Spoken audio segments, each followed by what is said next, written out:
welcome to the galley. Now in the galley today, I'm going to tell you a story about how I developed this recipe. I was at the bakery and found this loaf of rye bread for $1.49.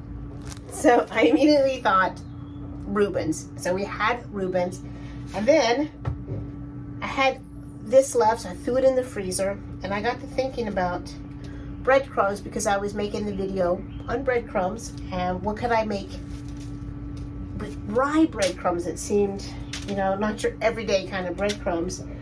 And then I immediately thought, well, of course pork and rye would be really, really good together. So I thought of rye breadcrumbs to coat my pork chops in.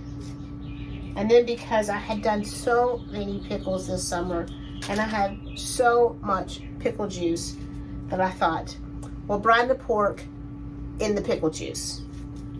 And I did. This is the third time I have done this. So I think I have it down perfect how I want it now. But then I got to thinking about a gravy for it. So I started thinking about using the pickle juice for the gravy. Well, let me tell you, it was a huge success. So for my pork chops, I got 4 bone-in center cut pork chops, and I would say they're about a ½ inch thick. And I love the bone being part of the pork chop because that's going to add flavor, and I love that little bit of fat because that's going to add flavor. Now, if you do not have enough pickle juice for the gravy and to brine, then I would just use the pickle juice for the gravy because it is out of this world. And for my pickles, for my gravy, I want 1 cup of my brine, so I'm going to pour off a cup of that pickle brine, and then just so whatever's left, I'm going to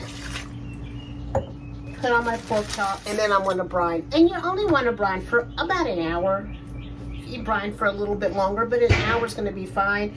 And then just set these out 30 minutes before you're going to cook them so they can come up to room temperature. And brining is great, and pickle juice is great for brining because it has the salt, enough salt in it, and that salt opens up the pores of that meat, and that's why it gets so juicy. You do not have to can your own pickles. You do not have to make your own pickles. If you want to, I hope you do. It's so easy and so delicious, but you don't have to make your own pickles. But if you're going out to buy pickles, I highly suggest you get the pickles that are in the refrigerator case. And a lot of times they're in the plastic containers and sometimes they're in glass, but get them in the refrigerator case. They're going to be a much, much nicer product, and they're going to have a lot less ingredients in them. Usually your brine and your pickles, they usually don't have any other preservatives or anything like that. And a lot of times the ones in the aisles, in the jars, just read the label. Not all, but some of them will use yellow dyes in them. So you want to stick away from the yellow dyes. When I make pickles, like bread and butter pickles, I use turmeric to color them. And a lot of the pickle companies use yellow dye. So if you're buying pickles, just read the label and make sure you're getting a good one. It's a basic breading process, 3-step: flour, egg, and then our breadcrumbs. Check. Yeah, we're doing good in there. A ½ cup of all-purpose flour, and then I'm going to set out 3 tablespoons of my flour because I'm going to use that to make my roux for the gravy. And then our second tray, I'm going to do 2 eggs. Hi, honey. Hi, honey. Isn't she doing good work for all of you? She is just absolutely He's amazing. the one, he's doing good work. He's down there putting a new elbow, or 2 new elbows in our diesel engine, so he is definitely doing the good work. So 2 eggs, and then of course in the last one is going to be our rye breadcrumbs. I'm so excited about the rye breadcrumbs. And I always season all parts of my breading process. All right, so I got my chops drained and I just patted them down a little bit. And I want to season both sides with salt and pepper.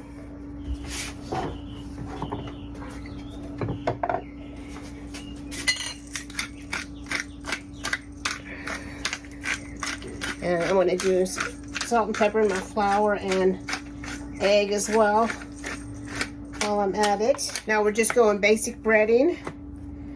So we go flour, shake that off, and then to the egg. So I do 1 hand flour, 1 hand egg. And just let that run off. And then into our breadcrumbs. And I like to just push it down in there.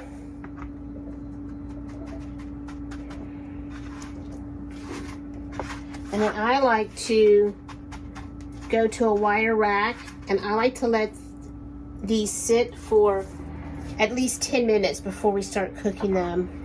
And I just kind of use that time to put up the breading stuff and get my pan started. I can't tell you how excited I am about this recipe. This has been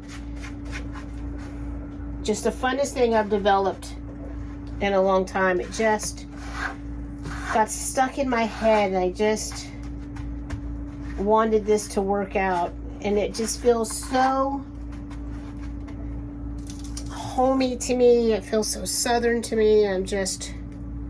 I'm really in love with this dish, and I can tell you this is the 3rd time we've eaten it, and it'll definitely, whenever I have leftover pickle brine, this is definitely going to be on repeat. All right, so we're getting to the fun part. Our chops are breaded. I've got everything for my gravy. And for my gravy, I have 1 cup pickle brine, 1 cup buttermilk. If you don't want to use the buttermilk, do a 1/2 cup of chicken stock. I've got 3 tablespoons flour, 3 tablespoons butter. I'm going to do 2 tablespoons Dijon mustard.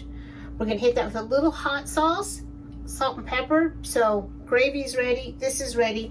Now I like to get my pan nice and hot and warmed up before I put any oil in it. And then I'm going to add some avocado oil, and I want to do about 1/4 inch. And I'm also going to add just a little butter to that. That's just going to help really crisp and brown it up, because that water is going to start popping in there as that water releases from the butter. And what you can do is, if you are doing a couple batches, maybe you're feeding a big crew and you want to keep them warm, and so put them back onto this rack and into about 180-degree oven, and they'll stay warm in the oven until you're ready for them. So I'm going to add my oil. I just want to make sure that my bottom of my pan is covered.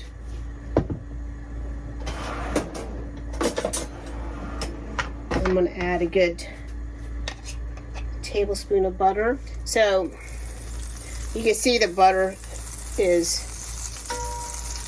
heading that direction, because we're a little heavier in the stern than we are in the bow. So it depends on the water tanks and how full they are. It changes. And you can tell right now we got a good bit of water in the back water tanks. I think I'm going to be able to fit all of these in here. And if I have to do them in batches, I'll turn the oven on and keep them warm if I have to do them in batches. I think I'm going to be able to, hopefully, oh, maybe not, maybe we'll just have to do 3.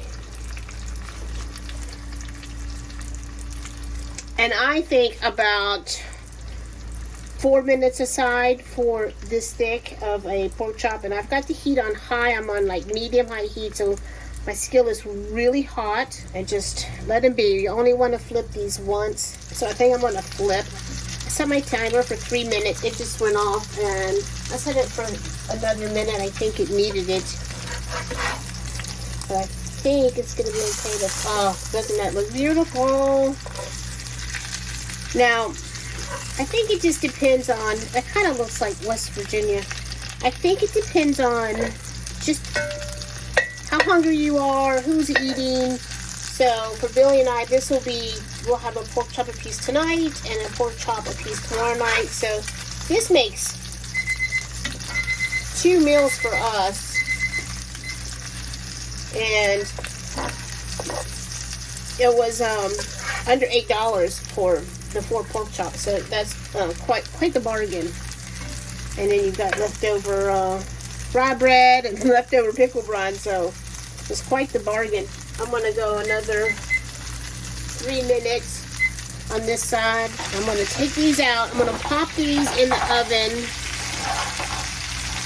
cook that single one, and then we'll be back and do the gravy. Okay, here we go. We've got our last pork chop is out. I've turned the heat down on this to medium, maybe a little under medium. I'm going to put my 3 tablespoons of butter. And as soon as that melts, I'm going to add 3 tablespoons of flour.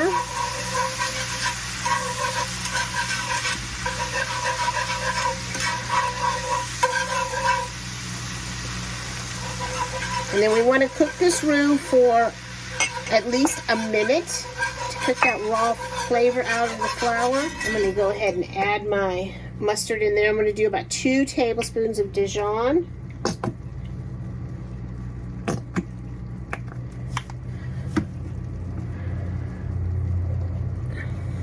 Then we're going to add our pickle juice.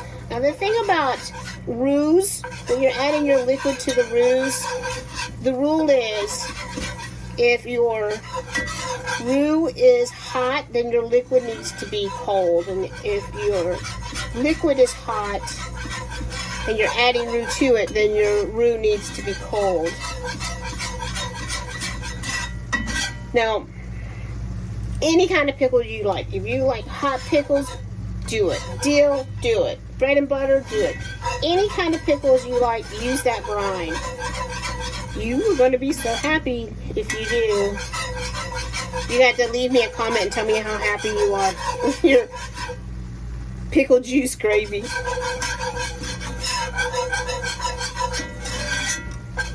And I'm going to slowly add my pickle juice.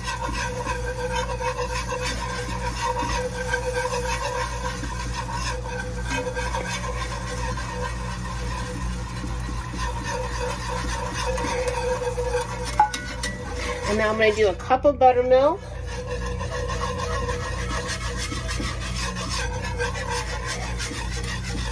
It's always good when you're adding your liquid to your gravies to go slowly. That'll help keep you from getting lumps. I'm going to add a little hot sauce. This is my hot sauce that I made, and I need a better container because it gets away from me sometimes. And definitely, you could go black here. I've just got my mix in my hand, but you can definitely go black here. I don't know why that's going off that time. And we're going to go in with some salt. A good pinch of kosher. Now we're going to taste.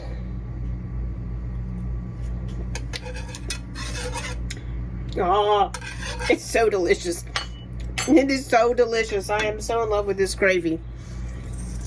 I'm going to do just a touch pepper and a touch salt.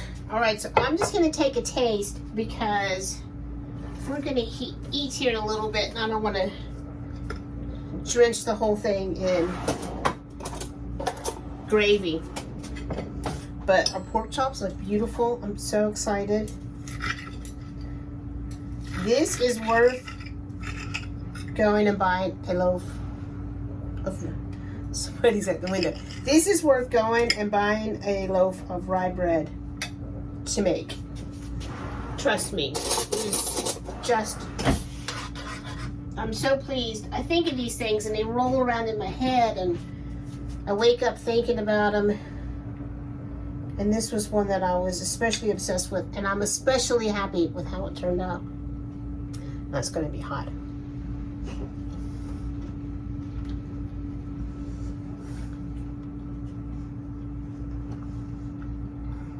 It's so delicious. Got crispy rye. Goes perfect with that dill from that pickle juice. Beautiful dish. Thank you so much for playing in the galley with me today as I work on developing new and fun recipes. I really love this one. I hope you make it. I hope you write me a comment. Just, if nothing else, just say hi. And hi bye. But say hi. Let me know if you make this. I really hope you do. It is fantastic. I'll see you later. And until next time, safe cruising.